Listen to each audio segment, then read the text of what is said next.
Hi guys, welcome back. Today we're going to actually talk about how to get around a golf course. So this is probably something that I think a lot of people overlook when they're sort of trying to improve or trying to get better. They sort of head straight to the driving range and they just hit ball after ball after ball, trying to hit as straight as they can.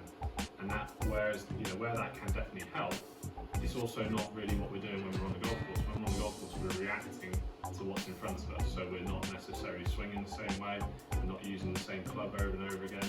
We are sort of having to react to sort of what is in front of us, what lie our ball is in, what obstacles are in front of us, what sort of what's up by the green. So I want to sort of just talk about a few ways that you might rethink how you get around a golf course when you're next out there. So this is sort of for all your low handicappers up to your high handicappers. You've got to think a little bit more how to get around the golf course rather than necessarily how to swing that club as best you can.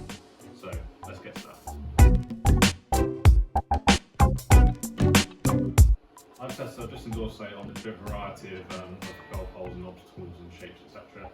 And we're just going to play them, and I'm just going to talk through maybe what I think when I'm on a golf course and what I see a lot of others sort of do, either making the same mistake, and sort of maybe some different ideas that you might take with you next time to sort of help get around with a lower score. So starting here, we've got a nice sort of steady par 4, 362. It's a dog leg, slightly right to left.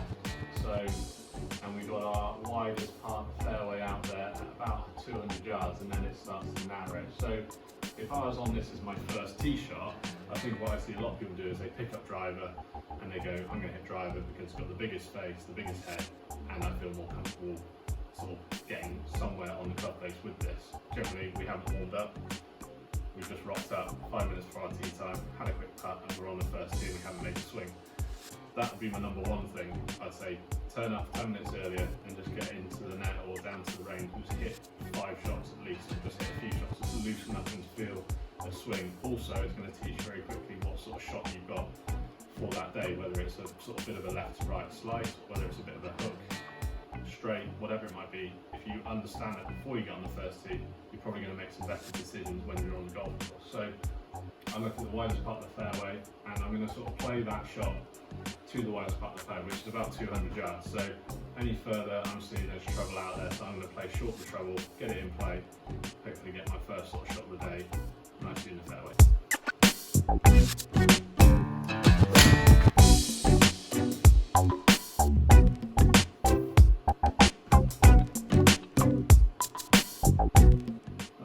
Nicely in the fairway, no dramas. So what we've got left now, we've only got 126 yards, so that's about a wedge for me. Obviously these clubs probably won't be the same for you, but hopefully the ideas will help you still. So again, I'm looking up at the green, I'm looking where the pin is, middle of the green, there's very little trouble other than short right, so I'm going to sort of aim my shot up the left side of that, aim it away from any kind of danger that's up there. So I'm going to take the wedge and I'm just going to aim slightly left of the pin.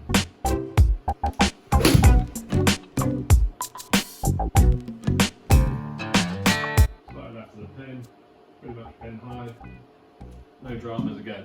So sort of opening hole, we've got 2 shots and we've reduced that hole basically to a 200 yard shot and a wedge. And I think a lot of people there would have probably pulled out the driver and potentially put themselves into trouble. And that's really a mistake with the decision, not necessarily with the swing.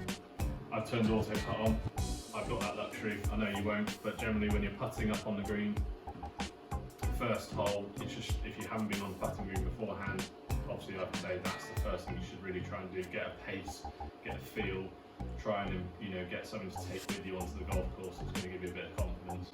But first green, I'm always thinking more about finding the pace of those greens for the day, not necessarily about holding the first putt, because too often I've seen it, and I've done it, where you give the first putt a bit more of a hit than you need to, and it runs 5 foot past, and you miss that one coming back, and it's setting you off in the wrong mindset for the rest of the round. So just that first putt, try and just get it nice and close to the hole, not necessarily trying to hold it, give yourself a tap in, and move on to the next. So we've got next hole, 427, and it's another par 4, so it's a much longer par 4, a bit more trouble on this one, certainly a little bit more water down the right, and we've got a much narrower fairway, so the length of the hole might force me into having to hit the driver off the tee, But let's say I've got a nice big slice on the driving range before I went out, and I'm going, I don't want to hit a driver when I know there's water down the right. So I'm going to sort of take, again, probably a little bit more of a percentage, sensible play. Take 200 yards, and I'm just going to move it into the fairway. I'm going to take out any time trouble up the right where the water is.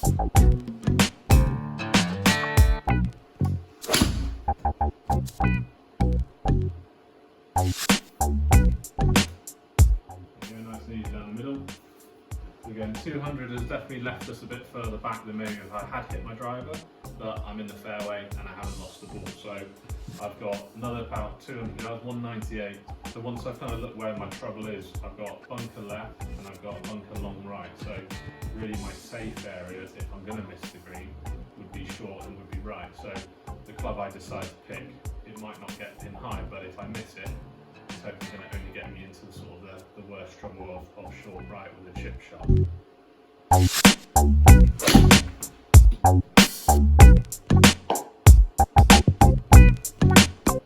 Pulled it a little bit, but again, even though I pulled it, I picked a club that wasn't going to get to that bunker on the left, so I'm still short of that and I've still got a chip shot. So we've got a little 16-yard chip.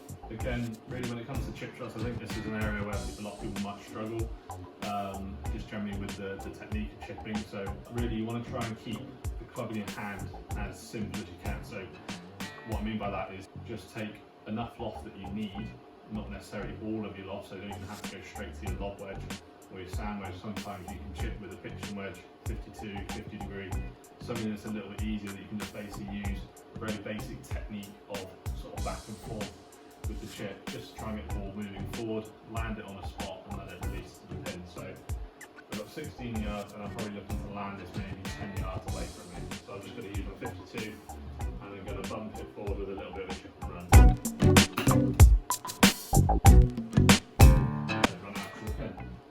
Again, with those chip shots, it's a bit like having a long putt. You're not looking to get it, ideally you want to get it stone dead, but if you don't get it stone dead, you don't want to certainly make the mistake of leaving it short because you're trying to be too delicate with it, or you don't want to sort of blast it over the top of the pin and through the green. You just want to make sure you get it on the green, kind of give yourself a 5 foot to 10 foot radius, and just take that and take the putt and try and make those putts if you can.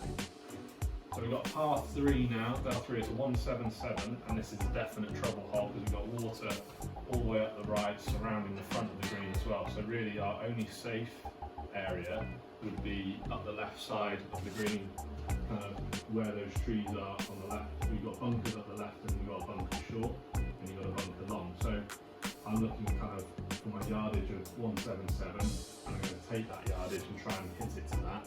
So because of the trouble short of this green and short of the pin, I'm not going to go at the pin at all. I'm going to go left side of the green where there's more dry land to aim for, and if I do miss hit it slightly, I'm more likely going to end up on the drive, rather than if I miss hit it going at that pin, I'm probably going to end up short in the water. So I'm going to aim left side, take the sort of yardage for the pin, and just make sure I try and get some part of that green.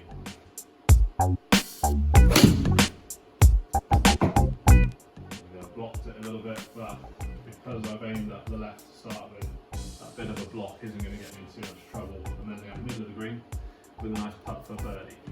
So you see that's my kind of finished scorecard for those 3 holes, and it's giving you hopefully an idea of playing a little bit differently, so sort of playing away from danger, not always looking just at the pin. Also you're kind of reacting to kind of where your easiest shot is, so simplifying the ground golf almost by not just thinking it has to be that club every time or that shot every time. Sometimes you can actually simplify it if you look around, see where your miss might be. You can kind of take out any kind of danger and any trouble from playing away from that miss and playing towards a kind of safer part of the green or towards a safer part of the fairway. So hopefully that's given you some good ideas to take to the course with you next time.